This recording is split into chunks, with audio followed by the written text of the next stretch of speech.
Bom dia! No vídeo de hoje vamos aprender como é que podemos falar sobre o antes e o depois de uma forma bastante simples. Vamos começar por este primeiro slide. A vida é uma memória. É uma memória porque essencialmente estamos sempre a falar do passado.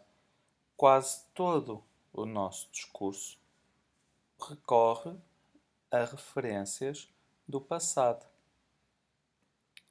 Para nós construirmos esta ideia de passado, de alguma coisa que já aconteceu, utilizamos o pretérito perfeito, utilizamos o pretérito imperfeito, utilizamos advérbios de tempo. Por exemplo, eu posso dizer: antigamente havia um cinema. Ontem fui à praia. Não é? Portanto, utilizando estes advérbios de tempo, automaticamente eu estou a falar sobre uma coisa, uma atividade, um acontecimento que já ocorreu, que já aconteceu, é passado. Vamos ver um exemplo. Antes, a vida do Sousa, não é? Como é que era antes? Antes, ele tinha 7 anos. Antes, ele media 110 centímetros. Antes, o Sousa estudava na escola primária. Depois, atualmente ou agora, ele tem 31 anos. Agora, ele mede 1,85 m ou 185 centímetros. Agora, ele é advogado. Vamos ver a forma escrita de podermos ligar estas informações. Temos aqui dois exemplos. Aqui temos escrito o que eu acabei de dizer, mesmo agora. Antes, o Sousa tinha 7 anos. Agora tem 31. Quando nós dizemos antes, estamos a dizer no passado. Okay? 2. Antes, o Sousa era estudante. Agora é advogado.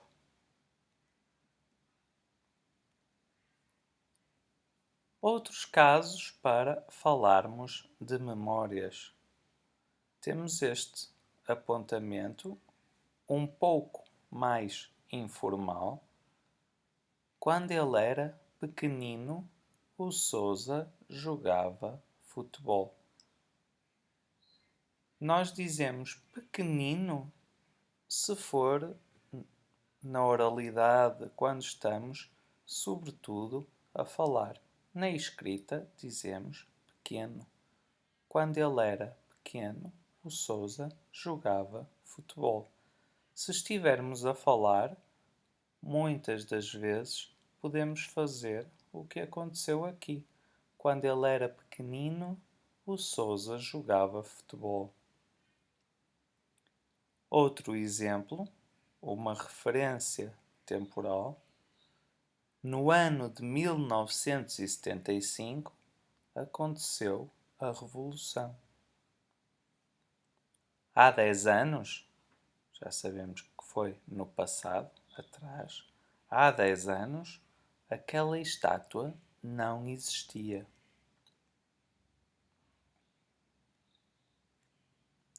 Temos aqui alguns exemplos de fotografias antigas. Por exemplo, antes, a baía da Praia Grande era muito calma e sossegada. Antes vendiam bonecas de farinha. Antes os portugueses treinavam na taipa. Temos aqui os soldados em exercícios militares. Antes, rickshaws, cavalos e carros passavam nesta avenida.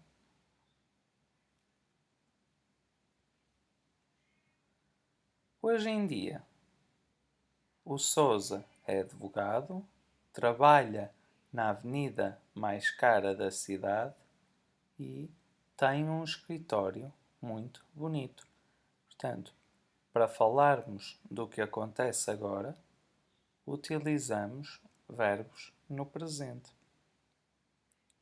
O que é que nós podemos fazer enquanto atividades para falar sobre o passado? Já vimos as fotografias, vamos ver uma segunda,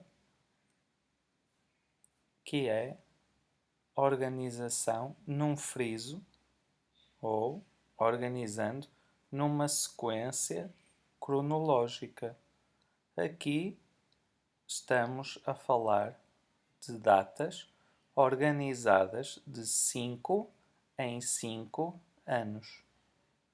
2005, 2010, 2015, 2020. 2020 agora. Este friso ajuda-nos a organizar os nossos acontecimentos, a organizar aquilo que de importante aconteceu, não é? Então, em 2005, o que é que fizemos de importante? O que é que aconteceu na nossa vida? Em 2010, o que é que fizemos? Em 2015, o que aconteceu? E em 2020, o que é que estamos a fazer agora? Ok? Temos então, por último, duas atividades já foram apresentadas. Falar de fotografias. Aquelas fotografias, por exemplo, podemos encontrar no blog que se chama Macau Antigo. Esse blog Macau Antigo tem muitas fotografias organizadas da década de 30, de 40, de 50 e depois períodos mais recentes. Nós podemos ver as fotografias, consultar o blog e depois fazer um pequeno texto ou gravar um pequeno áudio sobre cada uma das fotografias. Uma segunda opção, eu estou a ir de baixo para cima, uma segunda opção é fazer um friso cronológico igual àquele que vos apresentei, 2005, 2010, 2015, ou outros anos que considerem importantes. Este primeiro é o exemplo mais conhecido. Fazemos uma comparação entre a mesma pessoa, mas fotografias diferentes. Portanto, entre a pessoa antes e a mesma pessoa agora ou depois, não é? Portanto, sempre antes e depois. Este tipo de exercícios aparece muitas vezes na internet, em revistas, e faz essa comparação. Por exemplo, antes era gordo, agora é magro. Antes tinha bigode, agora não tem bigode. Antes era feio, agora é bonito. Portanto, o que é que aconteceu que nos permite ver uma diferença? Portanto, estas três atividades dão-nos uma ideia sobre o que é que podemos fazer para falar sobre o passado. Destas três, vão escolher uma para fazerem o vosso trabalho, ok? Escolhem a fotografia antiga e outra recente. Pode ser dos vossos pais, ou dos avós, ou de alguém famoso. Segunda opção, friso cronológico, ou ir àquele site que eu vos disse e podem escolher duas fotografias para falar sobre elas. Ok? Vá, até já!